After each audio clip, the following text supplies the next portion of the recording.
আসসালামু আলাইকুম। শুরু করছি জনপদের খবর, সঙ্গে আছে আমি নিশা মুনতাসির। এখনকার এই সংবাদ আয়োজন একই সঙ্গে চ্যানেল আই-এর ইউটিউব চ্যানেল এবং চ্যানেল আই-এর ওটিটি প্ল্যাটফর্ম আই স্ক্রিনে লাইভ স্ট্রিম হচ্ছে।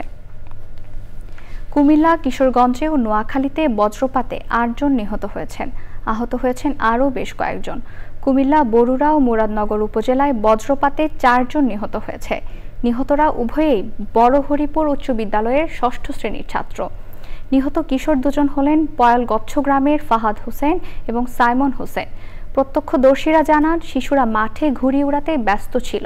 হঠাৎ বজ্রপাত হলে দুই ছাত্র মারাত্মকভাবে আহত হয়। স্থানীয়রা দ্রুত তাদের উদ্ধার করে হাসপাতালে নিয়ে গেলে চিকিৎসক তাদের মৃত ঘোষণা করেন। অপরদিকে মুরাদনগরে কৃষি জমিতে কাজ করতে গিয়ে বজ্রপাতে ২ জন কৃষক নিহত হয়েছেন। এ সময় আহত হয়েছেন আরও ৩ জন। এই ঘটনার পর থেকে তারা শ্রবণ শক্তি হারিয়েছেন বলে জানা গেছে। নিহতরা হলেন কুরবানপুর গ্রামের নিখিল চন্দ্র দেবনাথ ও আনন্দকোট ইউনিয়নের দেওরা গ্রামের জুয়েল ভুইয়া। কিশোরগঞ্জের হাওর উপজেলা অষ্টগ্রাম ও মিঠামইনে বজ্রপাতে 2 কৃষক ও কৃষানী নিহত হয়েছেন। সকাল 8:30টার দিকে জেলার মিঠামইন উপজেলার শান্তিগঞ্জ হাওরে খড় শুকাতে গিয়ে ফুলেসা বেগম নামের এক কৃষানী বজ্রপাতে নিহত হয়। অপরদিকে সকাল 10টার দিকে জেলার অষ্টগ্রাম উপজেলার হালালপুর হাওরে ধান কাটার সময় ইন্দ্রজিৎ দাস ও উপজেলার কলমা হাওরে ধান কাটার সময় স্বাধীন মিয়া নামের 2 কৃষক নিহত হয়। নোয়াখালী সোনাইমুড়ি উপজেলার নাটেশ্বরে বজ্রপাতে মোহাম্মদ ইসমাইল নামে এক ইটভাটা শ্রমিক নিহত হয়। মাগুরা আসিয়ায় ধর্ষণ ও হত্যা মামলায় দ্বিতীয় দিনের মতো সাক্ষ্য গ্রহণ হয়েছে। সকাল 10:30টায় জেলার নারী ও শিশু নির্যাতন দমন ট্রাইব্যুনালের বিচারক এম জাহিদ হাসান সাক্ষীদের সাক্ষ্য গ্রহণ করেন। সে সময় মামলার প্রধান অভিযুক্ত হিটু শেখ সহ সব আসামি আদালতে উপস্থিত ছিলেন। এ মামলার 3 থেকে 5 নম্বর সাক্ষী আসিয়ার চাচা মোহাম্মদ ইব্রাহিম, হিটু শেখের এলাকার বাসিন্দা নিজানান্দুয়ালি গ্রামের হজরত আলী ও মাদ্রাসা শিক্ষক দেলওয়ার হোসেনের সাক্ষ্য নেওয়া হবে। আগামীকাল মামলার আরও 10 জন সাক্ষীর সাক্ষ্য গ্রহণের দিন ধার্য করেছেন আদালত। বিজ্ঞ আদালত 3 জন সাক্ষীর সাক্ষ্য শেষে বাকি সাক্ষীর জন্য আগামীকাল দিন ধার্য করেছে। আমরা আশা করছি আগামীকাল আমরা 10 জন সাক্ষীকে হুজুর আদালতে উপস্থাপন করব। আগামীকাল অন্য কোনো মামলার সাক্ষী থাকবে না, শুধু আসিয়া হত্যা মামলাটাকে আমরা দ্রুত নিষ্পত্তির জন্য সাক্ষীর ব্যবস্থা করব এবং যত দ্রুত সময় হয় আমরা এই মোকদ্দমার কার্যক্রম শেষ করার চেষ্টা, সুবিচার করার চেষ্টা করব ইনশাআল্লাহ। 2 দফা দাবিতে খুলনায় 2 ঘন্টা অবস্থান ও বিক্ষোভ সমাবেশ করেছে নার্সিং কলেজের শিক্ষার্থীরা। শিববাড়ি মোড়ে আন্দোলনকারীরা এ কর্মসূচি পালন করে। সকাল 10:30টায় বিক্ষোভ মিছিল নিয়ে 9টি নার্সিং কলেজের শিক্ষার্থীরা শিববাড়ি মোড়ে জড়ো হয়। পরে সেখানে সমাবেশ ও অবস্থান কর্মসূচি পালন করেন। শিক্ষার্থীরা বলেন, এইচএসসি পাশ করার পর পরীক্ষা দিয়ে নার্সিং কলেজে ভর্তি হতে হয়।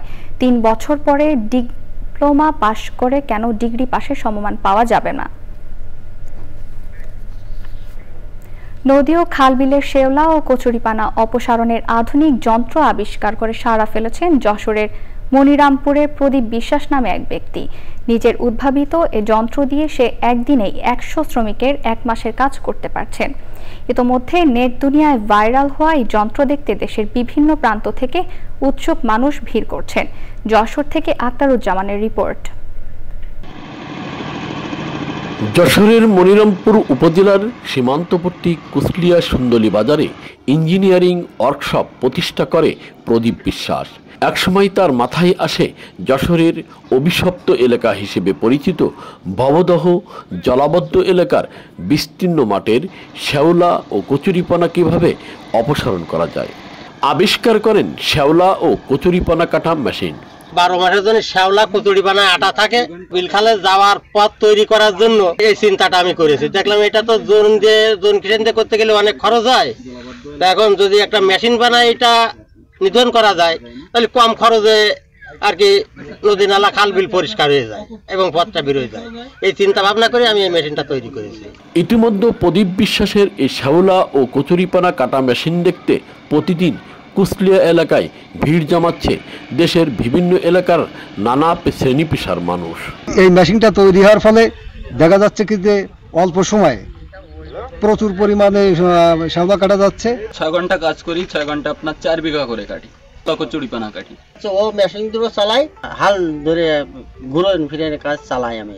সরকারি বেসরকারি পর্যায়ে পৃষ্ঠপোষকতা পেলে এ ধরনের উন্নত মানের মেশিন তৈরি করে প্রদীপ বিশ্বাসের মতো অদম্য সাহসী যুবকরা দেশের কৃষি ও পরিবেশ উন্নয়নে উল্লেখযোগ্য ভূমিকা রাখতে পারে বলে মনে করছেন স্থানীয়রা। যশোর থেকে আকরামুজ্জামান, চ্যানেল আই। জাতীয় আইনগত সহায়তা দিবস উপলক্ষে রংপুরে জনসচেতনতামূলক র্যালি, স্বেচ্ছায় রক্তদান কর্মসূচি, আলোচনা সভা ও সাংস্কৃতিক অনুষ্ঠান হয়েছে। সকালে আদালত চত্বর থেকে জনসচেতনতামূলক র্যালি বের হয়ে নগরীর গুরুত্বপূর্ণ সড়ক প্রদক্ষিণ করে। এরপর সিনিয়র জেলা ও দায়রা জজ ফজলে খুদা মোহাম্মদ নাজিরের সভাপতিত্বে আলোচনা সভায় বক্তৃতা করেন মহানগর দায়রা জজ মশিউর রহমান খান, জেলা আইনজীবী সমিতির সভাপতি শাহেদ কামাল ইবনে খতিব, জেলা লিগ্যাল এইড অফিসার তালমা প্রধান সহ অন্যরা।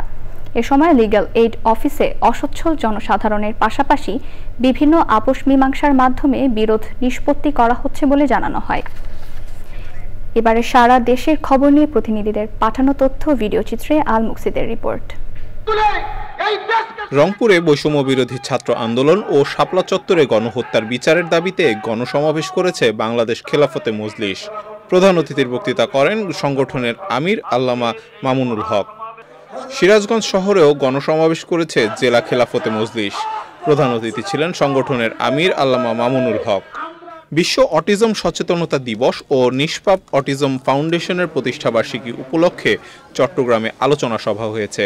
নিষ্পাপ অটিজম ফাউন্ডেশনের সভাপতি প্রফেসর ডক্টর বাসনা মুহুরীর সভাপতিত্বে সভায় প্রধান অতিথি ছিলেন Chittagong city mayor doctor Shahadat Hossain.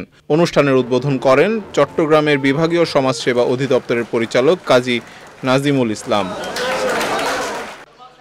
দৈনিক আমার বাংলাদেশের সম্পাদক ডক্টর মাহমুদুর রহমান সহ সাংবাদিকদের বিরুদ্ধে মেঘনা গ্রুপের চেয়ারম্যান মোস্তফা কামালের করা হয়রানিমূলক মামলার প্রতিবাদে ও তার বিরুদ্ধে দ্রুত আইনানুগ ব্যবস্থা গ্রহণের দাবিতে মানববন্ধন করেছে আমার দেশ পাঠক মেলা। এতে অংশ নিয়েছেন সাংবাদিকরা। বাগেরহাটের মোড়লগঞ্জের খাউলিয়া ইউনিয়নে বিএনপির সাবেক সভাপতি মোহাম্মদ সেলিম মিয়ার সম্পর্কে অপপ্রচারের প্রতিবাদে বিক্ষোভ ও মানববন্ধন করেছে বিএনপির স্থানীয় নেতাকর্মীরা। বিভিন্ন দাবিতে বাগেরহাটে মানববন্ধন ও বিক্ষোভ কর্মসূচি পালন করেছে নার্সিং শিক্ষার্থীরা। বাগেরহাটের নার্সিং ইনস্টিটিউট ও নার্গিস মেমোরিয়াল নার্সিং ইনস্টিটিউটের 400-রও বেশি শিক্ষার্থী এতে অংশ নেয়। গাইবান্ধায় দুর্বৃত্তদের ছুরিকাঘাতে অটো বাইক চালক নিহত ও অটো ছিনতাইকারীদের গ্রেফতার এবং বিচারের দাবিতে মানববন্ধন ও বিক্ষোভ মিছিল করেছে এলাকাবাসী ও অটো চালকরা। 6 দফা দাবিতে খুলনা সরকারি পলিটেকনিক ইনস্টিটিউট প্রশাসনিক ভবনের প্রধান ফটকে তালা লাগিয়ে বিক্ষোভ ও সমাবেশ করেছে শিক্ষার্থীরা। চাঁদপুরে বাংলা নববর্ষ উদযাপন উপলক্ষে সাংস্কৃতিক অনুষ্ঠান ও পুরস্কার বিতরণ হয়েছে। প্রধান অতিথি ছিলেন জেলা বিএনপির সভাপতি শেখ ফরিদ আহমেদ মানিক। মানিকগঞ্জের কালিঙ্গা নদীর কুশেরচর খেয়াঘাটের ব্রিজের দাবিতে মানববন্ধন করেছে এলাকাবাসী। এতে শিক্ষার্থী সহ এলাকার বিভিন্ন শ্রেণী পেশার মানুষ অংশ নেয়। মেহেরপুরে আমঝুপিতে শিশু ধর্ষণের ঘটনায় অভিযুক্ত গোলাম মোস্তফার দ্রুত বিচার ট্রাইব্যুনালের মাধ্যমে শাস্তি নিশ্চিত করার দাবিতে মানববন্ধন করেছে স্থানীয়রা।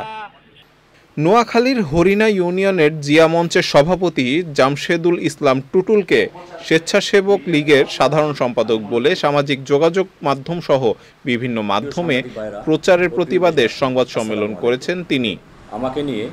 আল মুকসিদ, চ্যানেল আই।